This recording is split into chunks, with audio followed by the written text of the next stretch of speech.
morning, everyone. And once again, welcome to another live. Hope you're having a great start to your day.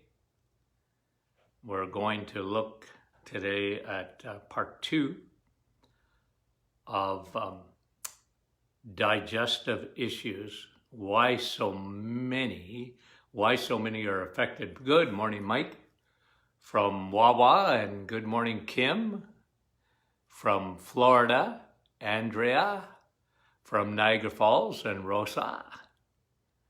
And let's see here, Madeleine from Temiskaming. Good to have you on, Mad. Susan, again, much appreciated. Vera, nice to have you. Brenda, oh, Brenda's got a little coffee cup there. Good to have you. Sherry, we sure appreciate the faithful followers to this live Facebook and then podcast. Crystal and Yolande, bonjour.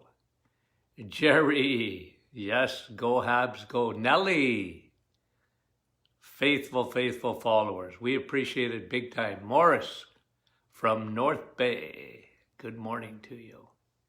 Donna, hey, nice to see you, Donna. Julie, bonjour from Sturgeon, 2 from Sturgeon, Joss, Sturgeon Falls, good to have you on. Andrea, Nouveau-Brunswick, and Linda, good morning from St. Jude, Quebec. Coast to coast, guys, all through the United States and not just North America, from everywhere around the globe. Okay, Bobby Joe, Nick from our staff, Maria, Donna. You guys are great, okay? So I'll come on after. Marina from Newfoundland, Deer Lake. Nice to have you on. Bonjour again. Nice to have you guys on. Okay? Diane, Kathy, good morning. Okay, Sylvie. Okay, we're going to talk about, Roland, bonjour. We are going to talk about Beata. I like that. Donna. Okay, I better get going. We'll never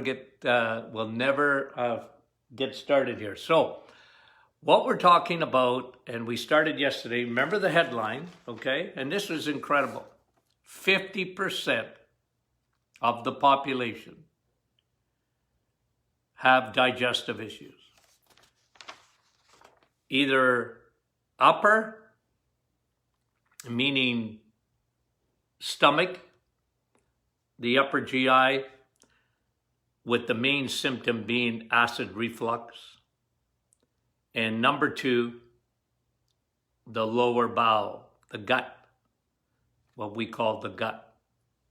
From bloating to, IBS to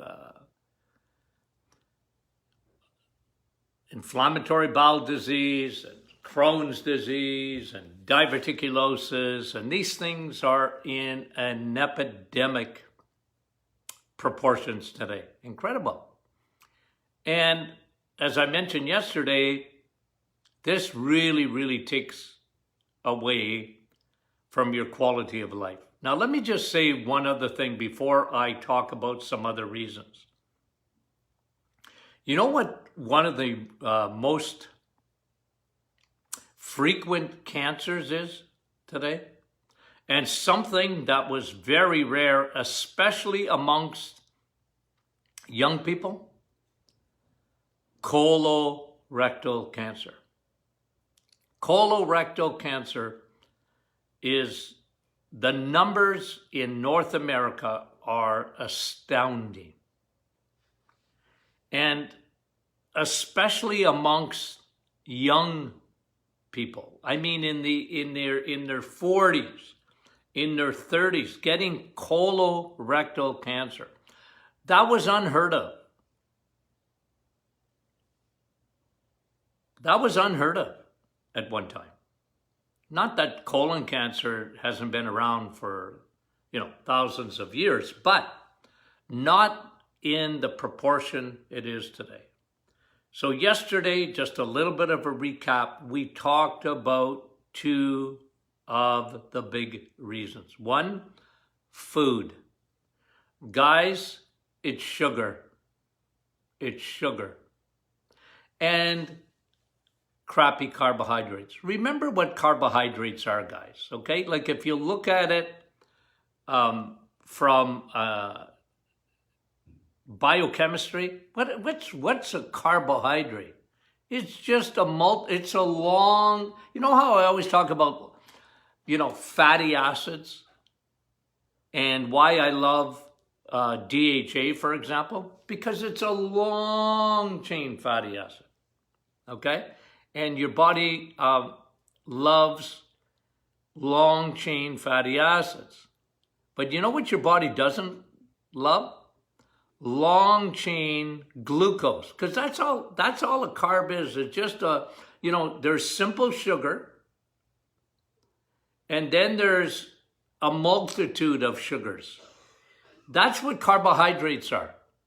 They're just a longer chain of sugars. So at the end of the day, whether you're having a piece of bread or a chocolate bar, look, I'm not saying that, the carbs, you don't really need carbohydrates, but I'm not telling you never to have a carbohydrate. Of course, on the reset, you're not having a carbohydrate, but I'm just saying that it's all sugar, guys. So don't fool yourself. Don't fool yourself. So, two reasons that we talked about yesterday. Now I'm going to give you a few more, but two of the big reasons why we see so many digestive issues, why we see so much colorectal cancer, has to do with the diet.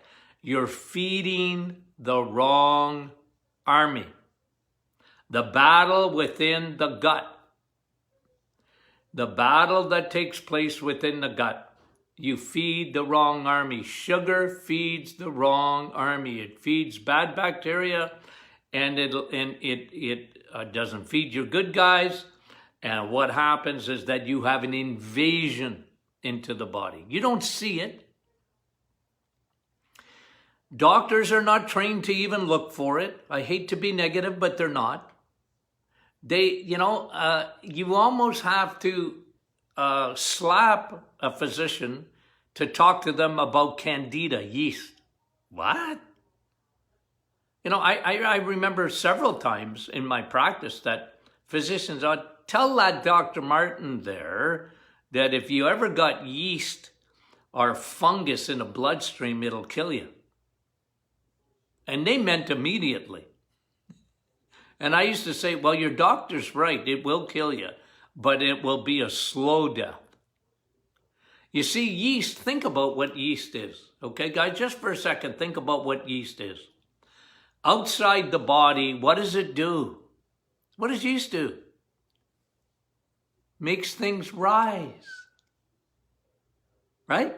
You put yeast in bread. What does it do? Whoop! It rises. It grows.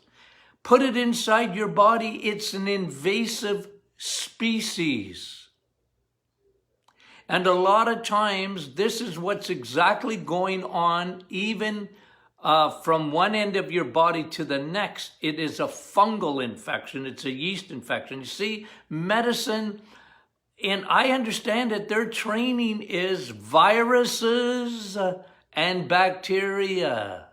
Viruses and bacteria.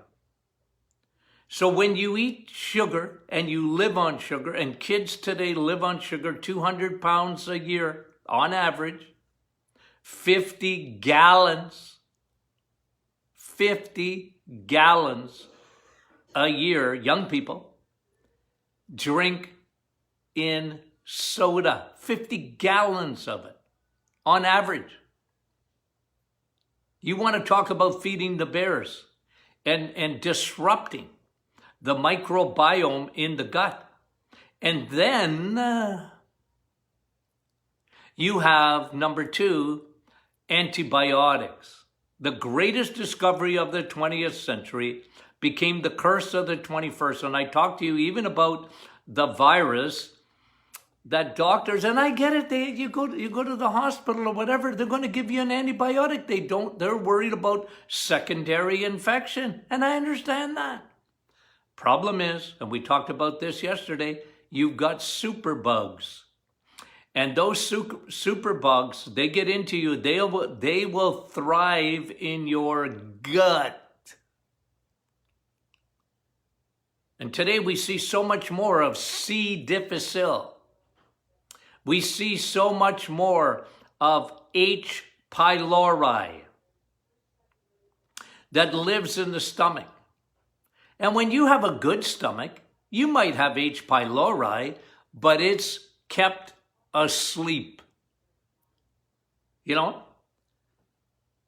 It's kept down by your good stomach. The H. pylori, most of us have H. pylori. If they do a test, oh, you got H. pylori. Well, that doesn't mean it's bothering you. And then we have a condition that, believe me, I never learned in school. It's called SIBO, small intestine bacterial infection, SIBO. It isn't even a bacterial, guys. It's yeast. It's fungus. It's like when women get recurring urinary tract infections. It's not the bacteria anymore, guys.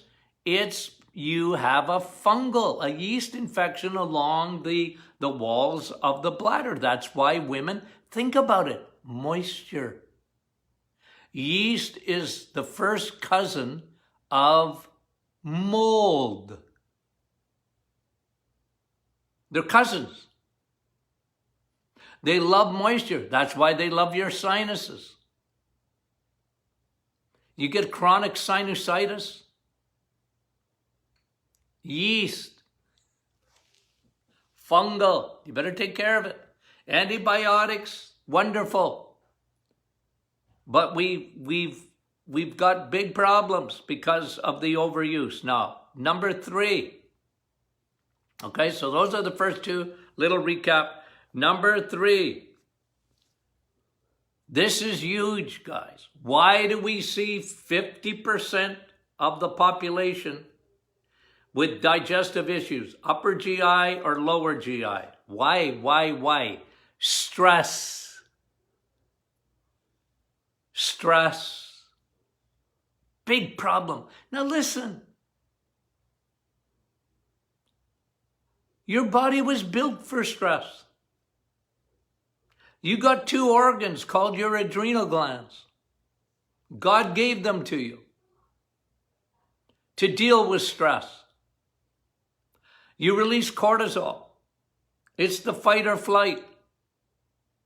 It's normal. You scare me, ooh, and I'm going to, my blood sugar is going to go up. When you're in the fight or flight, think about it. Let's say a tiger is chasing you. You're not worried about digestion.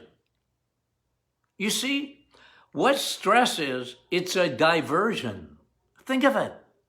And that's all right if a tiger is really chasing you. But your body doesn't know the difference between a tiger chasing you and family dynamics that are driving you crazy. You're worried.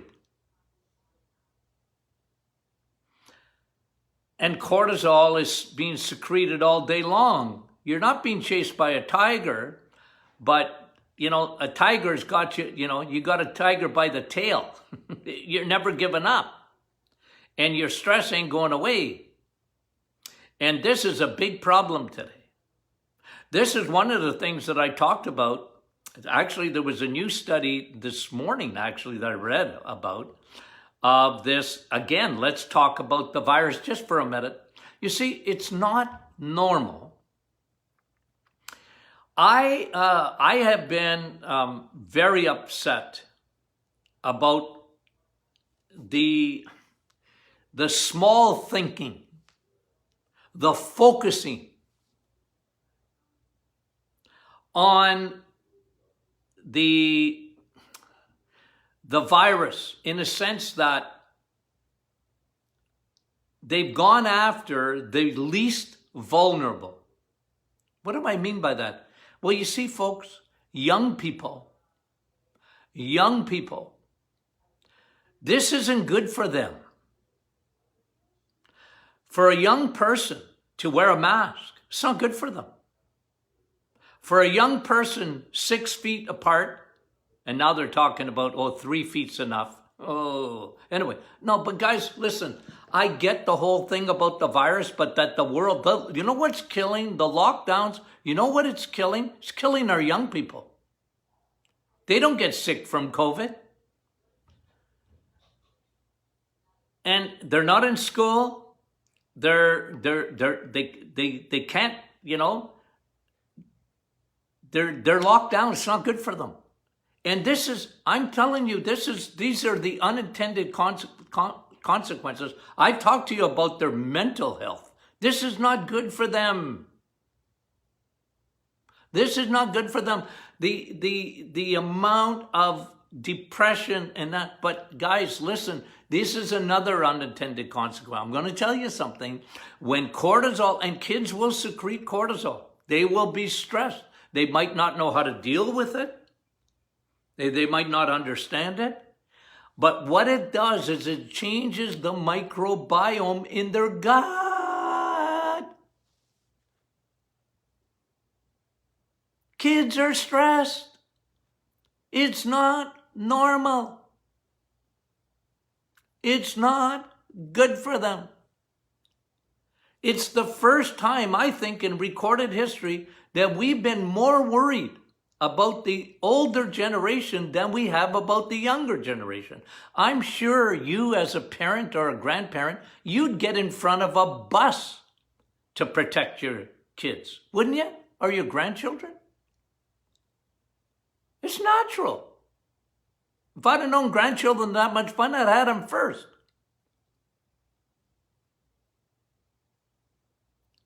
But we're sacrificing them on the altar. It drives me mental.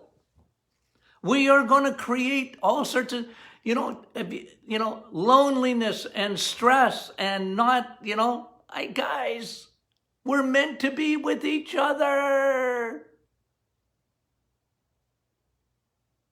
You're not meant to be a lone ranger, and kids especially. It's not good for them to be online all day. It's not. It's going to disrupt their bacteria in their gut. They're going to have major digestive issues. Never mind all the other mental health issues. It's not right, guys. I've been screaming. I write to our members of parliament and this and that. I said, well, you guys are, you're the unintended, I understand. You want to do this, you want to do that, and you think it's right. But I talk to medical officers of health. What the H? It's not, you're destroying young people.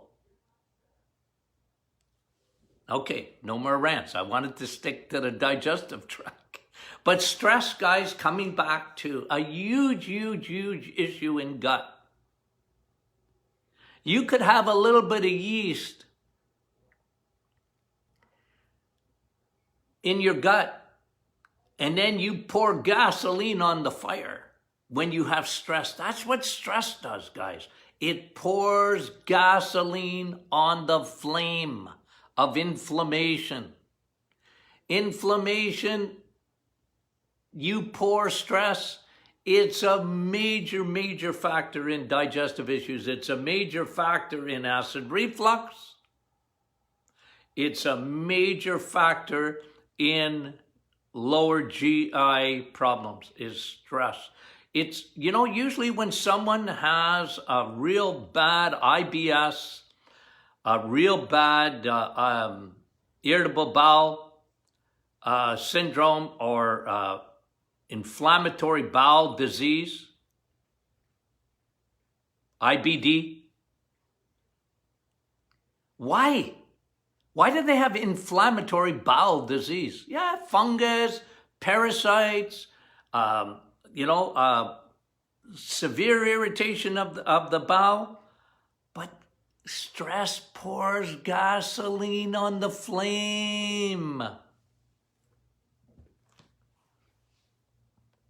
It pours gasoline on the flame.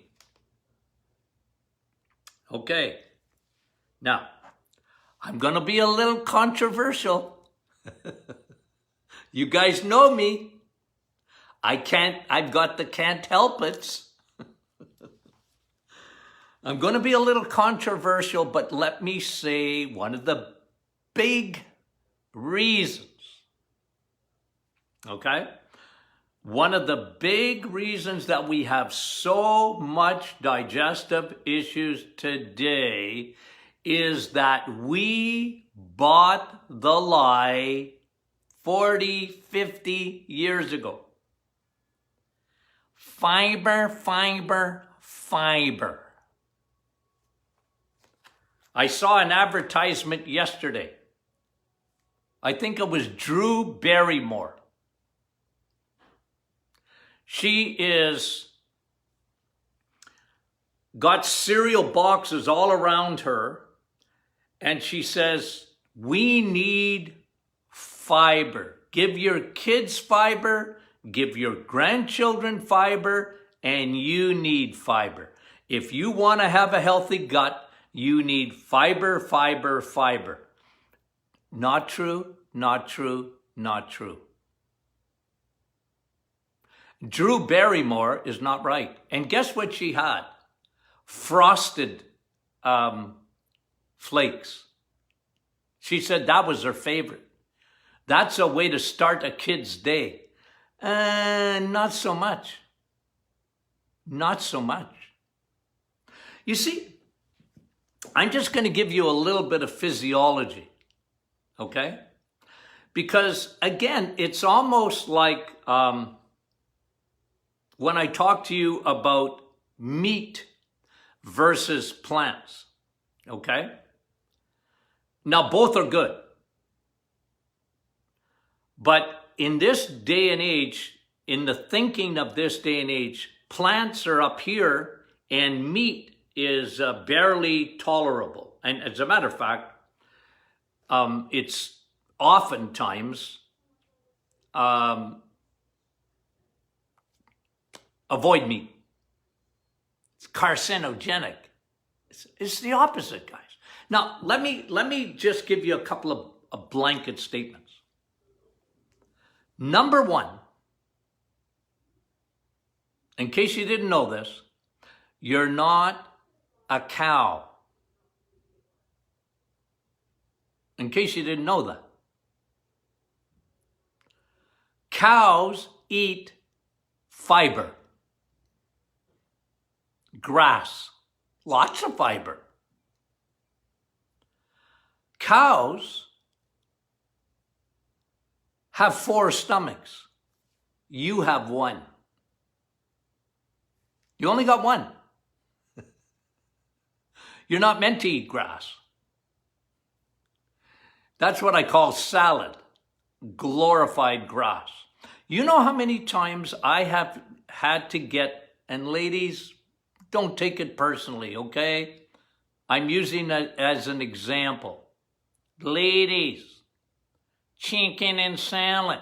I can't help but tell you about it because of digestive issues. How many women got digestive? Well, doc, I gotta have salad because I gotta have my fiber.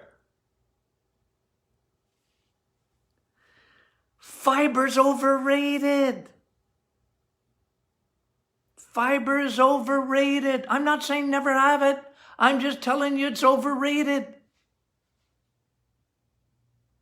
You're not a cow. You're not a rabbit. You don't even make an enzyme called cellulase. When you're eating from the plant kingdom, you're not breaking all of that down because you don't even have an enzyme called cellulase. Rabbits do. Cows do. You don't. And by the way, a rabbit and a cow, you know what organ they don't have? That you have? It's called your gallbladder. I always tell people, look, you know, because you wouldn't believe the pushback I get. Even here, guys, even here. Not much on here because you guys know me. But a lot of people, they can't handle it. Dr. Martin, science. Well, let me give you something scientific. You have a gallbladder. And the only reason you will have trouble with your gallbladder is because when you don't use it. Oh, fat, that's no good. Yeah, your gallbladder is made for fat. And when we went stupid,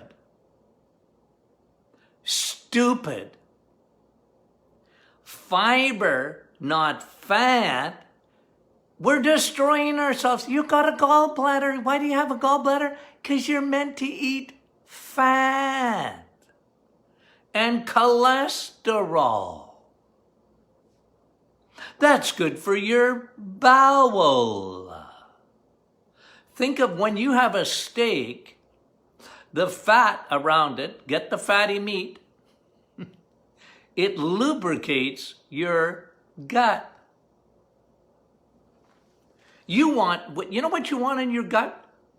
Not fiber. That often irritates your gut.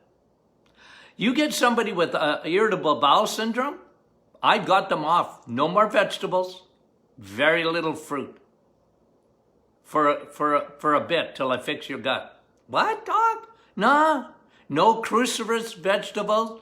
No, that'll irritate your bowel. Spinach, where does guys, can I ask you a question?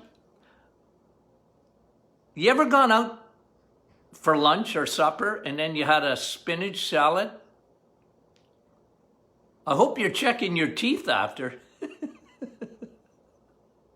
It gets stuck in your teeth. It gets stuck in your gut. What do you think diverticulosis is? You got little pouches and all that roughage gets stuck. And then it gets infected and becomes diverticulitis. That's how it happens, guys. Oh, you need more fiber. No, you need less fiber. You need more lubrication. You need oil. You need fat. Fat is oil, guys.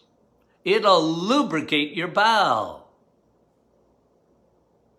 That's what peristalsis wants, guys. You know what peristalsis is? That's the movement of your feces. Peristalsis, you got little microvilli there that move along your stool. Lubricate. Put 10W30 in there.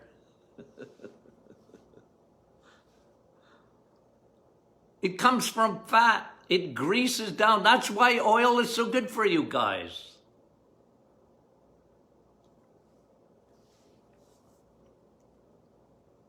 Yeah. Can I say another thing? I'm going to say it anyways. Even if you don't give me permission. No, but listen. Fiber's overrated and water is underrated. Water is underrated.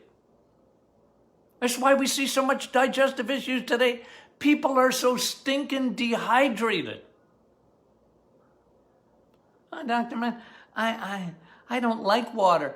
Suck it up. Start drinking it. It's vitamin W and your bowel needs water. So does your stomach. One of the reasons you get acid reflux for generally two reasons. One, your insulin's too high, you're eating too much sugar. That's number one. And your body's going, hello, now I have acid reflux. It's not the acid. It's the pizza.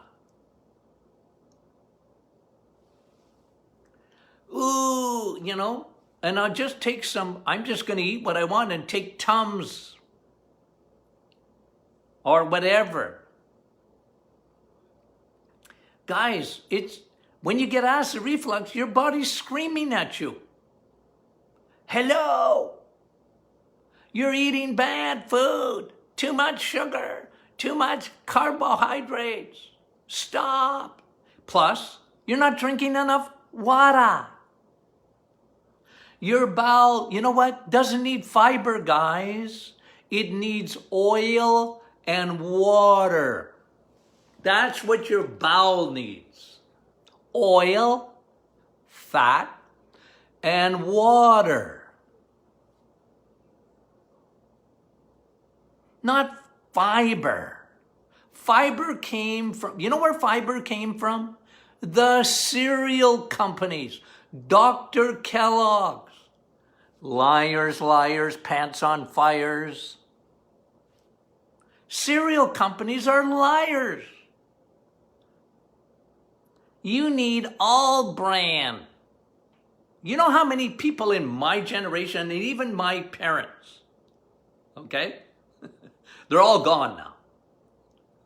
I'll show you how old I am. My parents' generation, just about, they're off the planet, right? Hey, I'm at the plate. My generation. But they bought this whole thing about, well, I better have all brand. How can I start my day without all brand? I need fiber, fiber, fiber. No, you don't, you don't, you don't. It's created an enormous amount of digestive problems. Now, guys, listen, I understand this, so if you want to push back, that's fine. Okay, I can take it. And I'm one of the very few people that scream this out. I'm sorry. Guys, I've been saying this for so long and so consistent about it. And I know that if you Google fiber, it's the greatest invention since sliced bread. No, really. Go on Google, and every guru, every doctor, every association, every, go on the colon cancer. Like, you're not getting enough fiber. No, you're not getting enough oil, fat, and you ain't getting enough water, babe. That's what your bowel needs. That's what your bowel needs. That's how your body operates. Lubricate and flush. Water. And only water's water. You know that. Only water is water. Nothing else is water, just water. So don't try and fool yourself, okay? Somebody was asking the other day about Mio or whatever, and you color your water. No, it's not the same. Now your body has to break that down differently. You're not, it bugs me when you hear doctors say, well, water, you don't really need water as long as you eat watermelon or something like that. Not the same, guys. It's not the same. Okay? But fiber is extremely overrated. And you know what? If fiber was everything they said it is, well, then why do we have so much IBS problems? Why is it half the population, if not more? Yeah. Okay. I really ranted today, didn't I? I love you guys because you put up with it. I appreciate it. Oh, I get uptight, guys. I get uptight because I see such nonsense. I see such nonsense. You're not a cow and you're not a rabbit. Remember that. You've been given a gallbladder and you don't have 4 stomachs. You are not a you were never meant to be a vegetarian or a vegan. You're not. Okay? It's just, you're not. You got a gallbladder. Okay? You got a gallbladder. Case closed. Okay, now,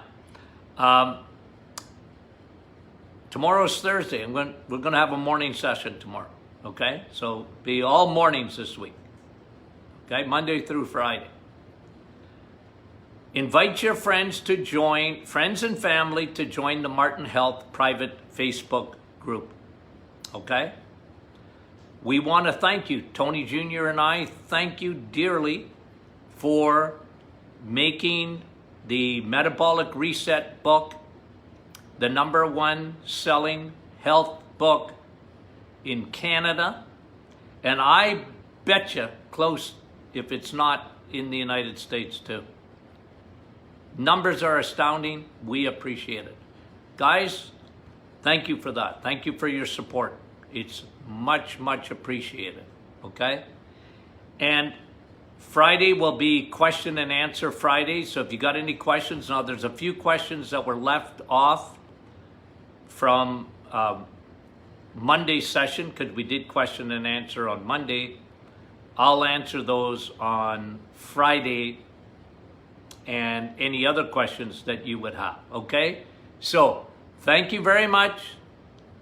We love you guys very dearly. We appreciate you like you would not believe. Okay? Talk to you soon.